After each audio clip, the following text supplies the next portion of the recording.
నేను బీఆర్ఎస్ అభ్యర్థిగా పోటీ చేశాను. నేను బీఆర్ఎస్ అభ్యర్థిగా గెలిచాను. ఆనాడు ప్రజలందరూ కూడా కడియం శ్రీహరి గారు గెలిస్తే మా గ్రామాలు అభివృద్ధి చెందుతాయనే ఒక నమ్మకంతో పార్టీలకు అతీతంగా ఓట్లేసి నన్ను గెలిపించడం జరిగింది. కానీ జరిగింది నేనైతే గెలిచాను, కానీ రాష్ట్రంలో కాంగ్రెస్ పార్టీ అధికారంలోకి వచ్చింది. ఆ పరిస్థితుల్లో గ్రామాల ఎన్నికలలో తిరిగినప్పుడు నేను అనేక మాటలు చెప్పాను, అనేక హామీలు ఇచ్చాను. కానీ ఈ హామీలన్నీ నేను చెప్పిన ఈ మాటలన్నీ ఏ రకంగా నెరవేర్చాలని నేను ఒక విధంగా ఆలోచిస్తున్న క్రమంలో మరి రాష్ట్రంలో ముఖ్యమంత్రిగా రేవంత్ రెడ్డి గారు బాధ్యత తీసుకున్న తర్వాత మన ముఖ్యమంత్రి గారు స్వయంగా నాకు ఫోన్ చేసి, అన్నా మీరు ఒక సీనియర్, మీలాంటి అనుభవదారు, సలహాలు సూచనలు ప్రభుత్వానికి కావాలి, మీరు మాతో కలిసి పనిచేయాలని అని చెప్పి వారు నన్ను ఆహ్వానించడం జరిగింది.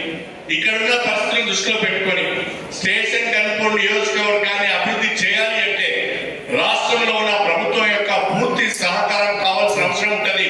మరి ఆ ప్రభుత్వం యొక్క సహకారం తీసుకోవాలి అంటే తప్పకుండా ముఖ్యమంత్రి గారి ఆహ్వానాన్ని కూడా నేను స్వీకరించవలసిన అవసరం ఉంటుందని ఆలోచించి నేను బీఆర్ఎస్ పార్టీలో గెలిచిన కాంగ్రెస్ ప్రభుత్వంతో నియోజకవర్గ అభివృద్ధి కొరకు కలిసి పనిచేస్తున్నానని చెప్పి నేను ఈ సందర్భంగా మీకు సవినయంగా తెలియజేసుకుంటున్నాను.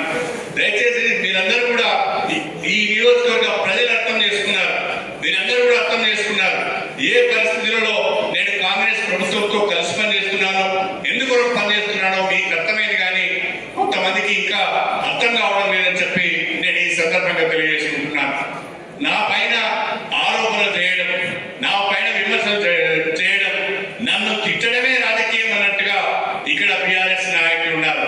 వాళ్ళను చూసి జాలిపడాలో, వాళ్ళని చూసి సిగ్గుపడాలో నాకైతే అర్థం కావడం లేదు. కానీ వాళ్ళ పరిస్థితి ఆ రకంగా ఉంది.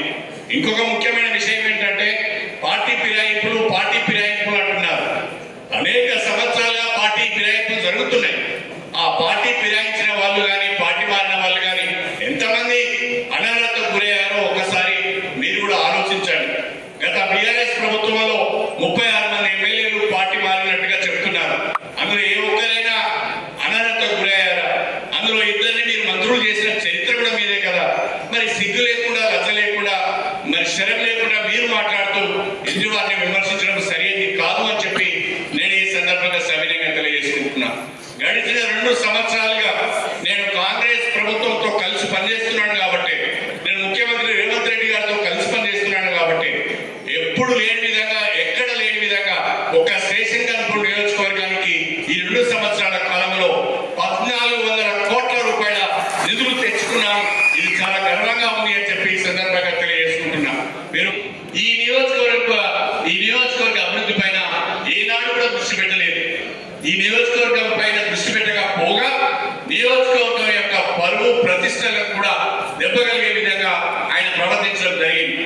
ఆయన అవినీతి కార్యక్రమాలు, ఆయన యొక్క అక్రమాలు, ఆయన యొక్క గోకుడు గీకుడు కార్యక్రమాలు, ఆయన చిలిపి చేష్టలు, చిల్లర చేష్టలు మన నియోజకవర్గ ప్రజల పరువు తీసేయని చెప్పి నేను ఈ సందర్భంగా తెలియజేసుకుంటున్నాను.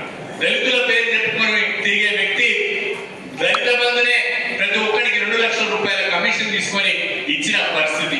ఆ పరిస్థితుల్లో అప్పుడున్న ప్రభుత్వం, అప్పుడున్న పార్టీ ఇలాంటి అవినీతి పనులకి టికెట్ ఇవ్వద్దని పక్కన పెట్టి నన్ను పిలిచి నాకు టికెట్ ఇచ్చారని చెప్పి నేను ఈ సందర్భంగా మీ అందరికీ సవినయంగా తెలియజేసుకుంటున్నాను. కాబట్టి వాళ్ళు ఈ రోజు మాట్లాడతారు.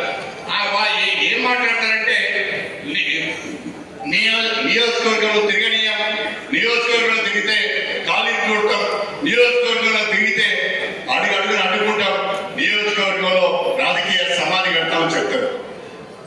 అది నీకెన్నడూ రాజకీయ సమాధి గణపూర్ ప్రజలు కట్టారు. అసలు నువ్వు ఉన్నావనేది కూడా ఎవరికి తెలియదు, ఎవరు పట్టించుకోవడం లేదు. నువ్వే సమాధిలో ఉన్నావు, నాకేం సమాధి కడతావు రాబోయ్, అర్థం చేసుకోవాలి చెప్పి నేను ఈ సందర్భంగా కోరుతున్నా.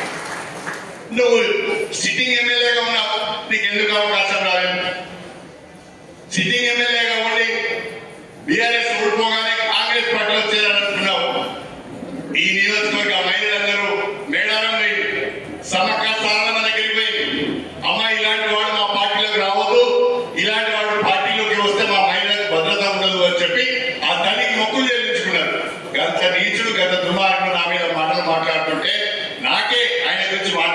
సిగ్గనిపిస్తుంది అని చెప్పి నేను ఈ సందర్భంగా తెలియజేసుకుంటున్నా. ఇవాళ ఈ నియోజకవర్గంలో నా బిడ్డలందరూ ఇక్కడ ఉన్నారు. నా పక్కన వేదిక పైన ఉన్నది. నా ఎదురుగా ఉన్న మా ఆడపిల్లలందరినీ కూడా నా చెల్లెల్లాగా నా బిడ్డలాగానే చూశాను తప్ప ఎన్నడూ కూడా ఇంకో రకమైన దృష్టితో నేను చూడలేదు. ఆ పాపాన్ని నేను ఉడిగట్టుకోలేదు చెప్పి